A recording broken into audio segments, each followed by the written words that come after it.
Hello everyone. आज अपन Bentham एक महान सुधारक के रूप में अध्ययन करेंगे या इसके ऊपर चर्चा करेंगे।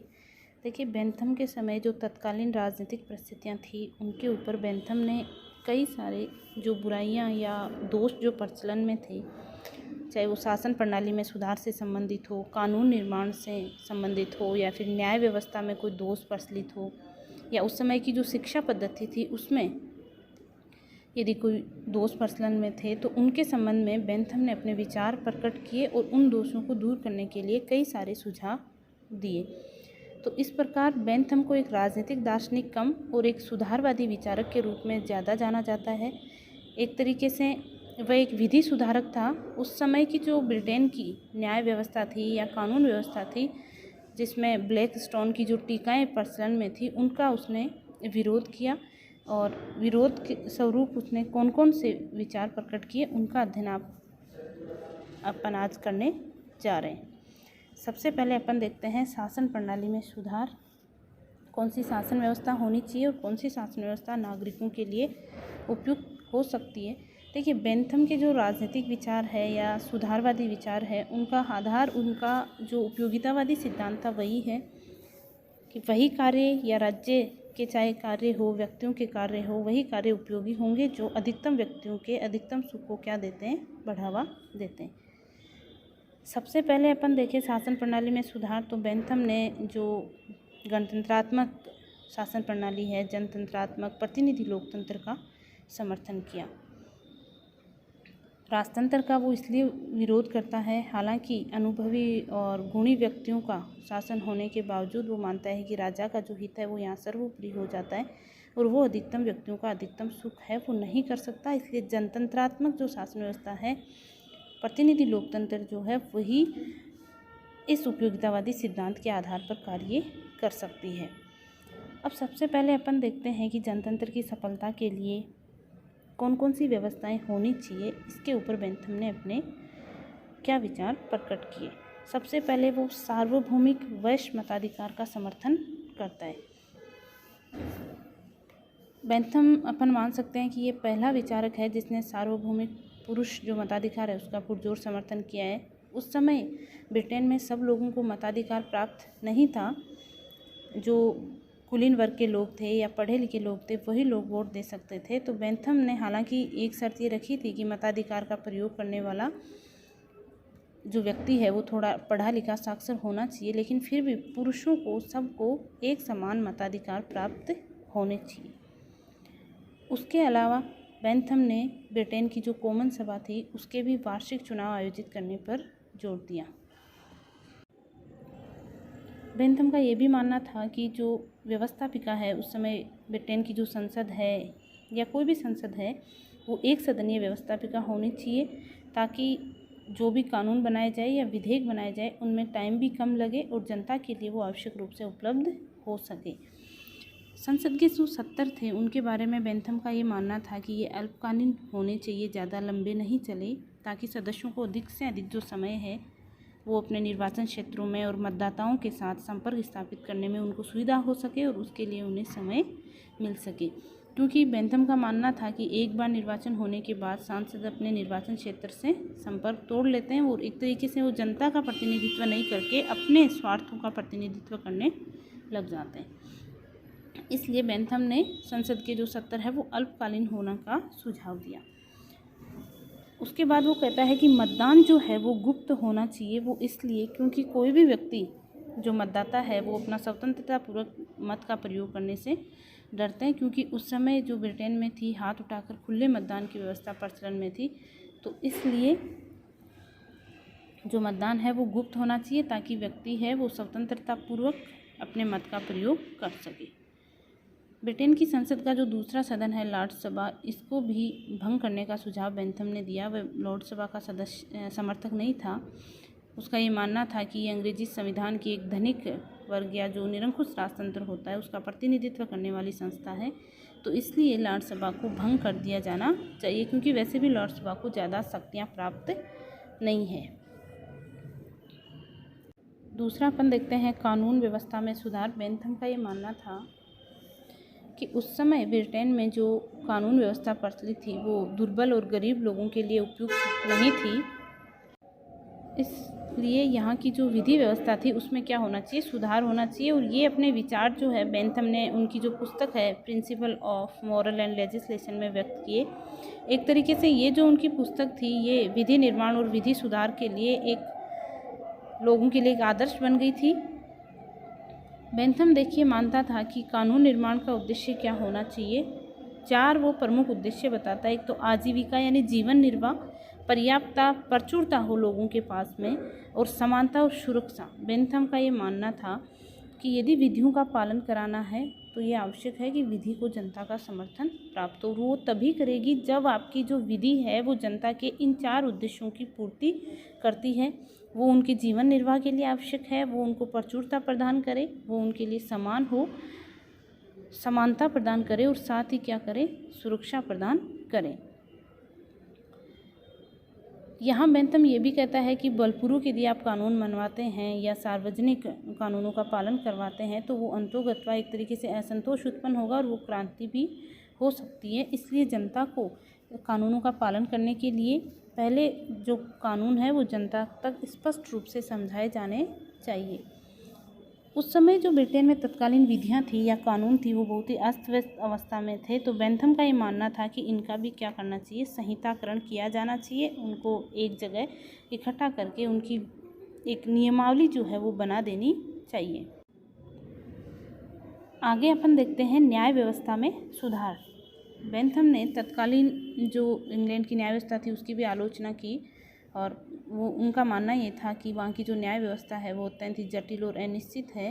लोग के निर्णय देने के लिए जो न्यायाधीश है विलंबकारी तरीकों का उपयोग करते हैं, उससे क्या होता है, जनता के ऊपर अनावश्यक रूप से भार बढ़ता है, खर्च बढ़ता है और कानून के अनुसार न्याय नहीं हो पाता। तो इस प्रकार जो असाधारण देरी है या फिर जनता से अनावश्यक खर्च है, अव्यवस्था है, इससे एक तरीके से जो आम आदमी है जो उसका पैसे नहीं दे पाता है वो न्याय से क्या रह जाता है, वंचित रह जाता है। इसलिए 2 प्रमुख वो सुझाव देता है। एक देता है जूरी प्रथा का वो समर्थन करता है, दूसरा वो है कि एक जज द्वारा निर्णय दिया जाना चाहिए। क्योंकि यदि एक जज किसी निर्णय को देगा तो उसमें उत्तरदायित्व की भावना रहेगी कि मैंने ये कार्य किया है तो मेरे को ये कार्य ढंग से किया जाना चाहिए, और एक तरीके से उसके न्याय का जो सम्मान है वो भी हो सकेगा। और न्यायाधीशों की जो निरंकुशता थी उसको दूर करने के लिए वह जूरी प्रथा का समर्थन करता है कि जूरी यदि होगी तो सब उनका पक्ष जो है वो आसानी से सुना जा सकेगा और न्यायाधीशों की निरंकुशता से बचा जा सकता है। इसके अलावा बेंथम का ये भी मानना था कि जब न्यायिक प्रक्रिया हो रही हो तो कुछ एक निश्चित संख्या में, यानी जब न्यायिक कार्यवाही प्रचलन में हो, न्यायिक कार्यवाही के दौरान निश्चित संख्या में नागरिकों की उपस्थिति भी अनिवार्य होनी चाहिए। जैसे आजकल यदि अपन देखें तो ज़्यादातर जो न्यायालय है, न्यायपालिका है, वहाँ ये प्रचलन में है कि उसकी लाइव जो है दिखाया जाए लोगों को कि किस तरीके से न्याय व्यवस्था है वो चलती है, न्यायिक व्यवस्था, न्यायिक प्रक्रिया चलती है। तो बेंथम का ये भी मानना था कि निश्चित संख्या में नागरिकों की उपस्थिति होनी चाहिए। दंड व्यवस्था में देखिए ब्रिटेन में उस समय जो फौजदारी कानून थे वो अत्यंत ही कठोर थे कि छोटे छोटे अपराधियों को भी या छोटे छोटे अपराधों के लिए भी मृत्युदंड तक की जो सज़ा है वो दे जाती थी। तो बेंथम ने इसका विरोध किया और उनका मानना था कि जो फौजदारी कानून है वो हमेशा न्यायोचित होने चाहिए। मनुष्य द्वारा बनाए हुए होते हैं तो ज़्यादा से ज़्यादा जो उनका अपराध होता है उससे ज़्यादा उनको दंड नहीं मिलना चाहिए। इसके लिए उसने 4 बातें प्रमुखतया बताई। एक तो अपराध किस प्रकार का है, परिस्थितियाँ जिसमें क्यों उस व्यक्ति ने अपराध किया, अपराधी का जो मोटिव था, उद्देश्य था वो क्या था, और अपराध से किस प्रकार के व्यक्ति को हानि पहुंची है। इसके अलावा ये भी बेंथम ने कहा कि दंड जो है वो निष्पक्ष होना चाहिए और दंड ऐसा होना चाहिए कि अपराधियों को क्या मिलती रहे, चेतावनी मिलती रहे। दंड को सार्वजनिक रूप से भी दिया जाना चाहिए। हालांकि देखिए बेंथम या क्षमा के विरुद्ध था कि किसी व्यक्ति को ऐसे ही माफ़ कर दिया जाए, दंड मिलना चाहिए, लेकिन दंड किसके अनुसार हो, अपराध की श्रेणी के अनुसार दंड दिया जाना चाहिए। बेंथम ये भी मानता है कि दंड से होने वाले परिणामों का अंदाज़ा लगाते समय आप ये भी देखें कि जिस प्रकार का दंड दिया जा रहा है उससे अपराधी के सुधार होने की गुंजाइश या सुधार होने की संभावना कितनी है। दंड व्यवस्था यदि उचित होगी तभी अपराधी को सुधारा जा सकता है और सुधार के उसे पुनः समाज का उपयोगी सदस्य बनाया जा सकता है। इसके बाद अपन देखते हैं बेंथम के जेल सुधार, जो बहुत ही प्रसिद्ध रहे, उसके प्रचलन में रहे।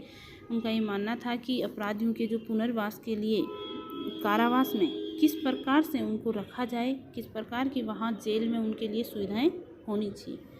देखिए, सबसे पहले बेंथम यहाँ पर कहता है कि कारावास में जो अपराधी हैं उनको औद्योगिक शिक्षा दी जानी चाहिए, उनको स्वावलंबी बनाया जा सके, वो बाहर निकलकर जब भी आए सुधारक के रूप में, समाज सुधारक के रूप में, और अपना कार्य वो स्वयं कर सके या कुछ ऐसी आजीविका कमाने के लिए वो कार्य कर सके, ऐसी औद्योगिक शिक्षा उनको देनी चाहिए।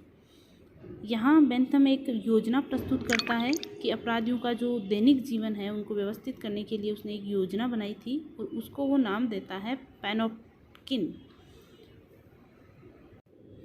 यहाँ देखिए, जो उसने योजना बनाई थी उसका नाम था पैनोप्टिन। इस योजना के अनुसार क्या था कि जो कारागार, जो जेल है, उसकी इमारतें अर्धचंद्राकार होनी चाहिए। वो ऐसी स्थिति में होनी चाहिए कि जो जेल का अधिकारी है वो अपने निवास स्थान से सभी जेलों की जो कोठरियां हैं या सभी जेलों के जो कमरे हैं उनको अच्छे से वो देख सके या उनकी निगरानी वो रख सके। इस योजना में उसने कुछ और बातें भी कही, जैसे सावधानीपूर्वक निरीक्षण करना चाहिए, सहानुभूतिपूर्वक उनके साथ अनुशासन रखना चाहिए, और जेल का जो वातावरण था वो भी अच्छा होना चाहिए। और जेल के जो अपराधी हैं उनके लिए प्रारंभिक शिक्षा तो उनको दी जाए, साथ साथ में व्यवसाय की शिक्षा भी उनको दी जानी चाहिए। और इसके अलावा बेंथम ये भी मानता है कि अपराधियों को यदि सुधारना है तो उनको नैतिक और धार्मिक शिक्षा भी जेलों में दी जानी चाहिए, ताकि वह अच्छे चरित्र का उनमें निर्माण हो सके और वो जेल से छूटने के पश्चात पुनः समाज के जो स्वस्थ नागरिक बन सके। इस पैनोप्टिन योजना में बेंथम ने ये भी कहा कि अपराधियों को जब वो कारावास से छूट जाते हैं तो तब तक उनको कोई काम नहीं दिया जाना चाहिए जब तक कि जनता का वह विश्वास पुनः प्राप्त नहीं कर ले, तब तक उनसे किसी प्रकार का कोई कार्य नहीं किया देना चाहिए और नहीं करवाया जाना चाहिए। इसके बाद अपन देखते हैं बेंथम की शिक्षा योजना। शिक्षा संबंधी योजना में देखिए, बेंथम के समय सर्वसाधारण की जो शिक्षा थी उसकी अवहेलना की जाती थी और इसीलिए बेंथम ने सर्वसाधारण जनसाधारण की शिक्षा पर जोर दिया और ये भी कहा कि राज्य द्वारा शिक्षा दी जानी चाहिए। बेंथम ने 2 शिक्षा योजनाएं दी थी, एक थी गरीब और अनाथ बच्चों के लिए और दूसरी थी मध्यम और उच्च वर्ग के बालकों के लिए। प्रथम योजना जिसमें वो गरीब और अनाथ बच्चों के लिए कहता है कि इनको चरित्र संबंधी शिक्षा दी जानी चाहिए और इसके साथ ही कोई उपयोगी कला कौशल व्यवसाय से संबंधित भी शिक्षा दी जानी चाहिए, ताकि वे अपनी आजीविका जो है उसको कमाने में समर्थ हो सके। और साथ साथ इनको बौद्धिक विकास से संबंधित शिक्षा भी दी जानी चाहिए। मध्यम और उच्च वर्ग के बालकों के लिए बेंथम का मानना था कि उन्हें बौद्धिक विकास संबंधी शिक्षा दी जानी चाहिए, धार्मिक या नैतिक शिक्षा नहीं। यहाँ पर देखिए, बेंथम एक बात और कहता है, वह मॉनिटर पद्धति का समर्थक है। मॉनिटर पद्धति क्या होती है कि ऊंची कक्षा के जो योग्य या जो ऊंची कक्षा के जो विद्यार्थी या फिर जो योग्य विद्यार्थी हैं वो नीचे वाले कक्षाओं के या फिर जो कमज़ोर विद्यार्थी हैं उनको पढ़ाएंगे। तो इससे जो अध्यापक है उसका समय भी बचेगा और उन बच्चों को भी कुछ सीखने का के लिए मिलेगा और उनमें जिम्मेदारी की भावना भी बढ़ेगी। तो इस प्रकार बेंथम ने जनसाधारण सर्वसाधारण की शिक्षा पर जोर दिया और राज्य द्वारा शिक्षा दी जानी चाहिए, इस बात पर भी बल दिया। उसके बाद अपन देखते हैं बेंथम के आर्थिक विचार। हालांकि उसने अपने ज़्यादा आर्थिक विचार अर्थ से संबंधित या आर्थिक सुधारों से संबंधित विचार प्रकट नहीं किए, फिर भी उसका मानना था कि सरकार को कम से कम लोगों के आर्थिक मामलों में हस्तक्षेप करना चाहिए। वह स्वतंत्र व्यापार या जो अबाध व्यापार का कट्टर समर्थक था और उपनिवेशवादी संबंधी जो भी गतिविधियां थी उसका भी बेंथम ने विरोध किया, क्योंकि उसका मानना था कि उपनिवेश के साथ व्यापार करने से उनके ऊपर क्या हो जाता है, आधिपत्य जो दूसरा देश है वो कर लेता है और ये उचित नहीं था। इस प्रकार बेंथम का यदि अपन राजनीतिक इतिहास में या राजनीतिक दर्शन के इतिहास में देखें तो बहुत ही महत्वपूर्ण योगदान है। उपयोगितावादी जो सिद्धांत है उसको उसने अपने राजनीतिक विचारों का आधार बनाया। राज्य और शासन के कल्याणकारी लक्ष्य की उसने घोषणा की कि राज्य का जो कानून का आधार भी है, चाहे शासन का आधार है, वो भी अधिकतम लोगों के अधिकतम सुख का सिद्धांत होना चाहिए। शासन और संवैधानिक व्यवस्थाओं में सुधार के लिए भी उसने कार्य किया। सुधार से संबंधित अपने जो सुझाव दिए, न्यायिक प्रक्रिया थी या उस समय जो कानून अस्त व्यस्त थे उनका संहिताकरण संबंधित करने से कार्य था। और लोकतंत्र का उसने पुरजोर समर्थन किया, जिसमें वो प्रेस की स्वतंत्रता है, गुप्त मतदान है, सार्वभौमिक वरिष्ठ मताधिकार है, इनका वह समर्थन करता है। तो इस प्रकार बेंथम एक सुधारक, एक राजनीतिक दार्शनिक के रूप में प्रचलित है।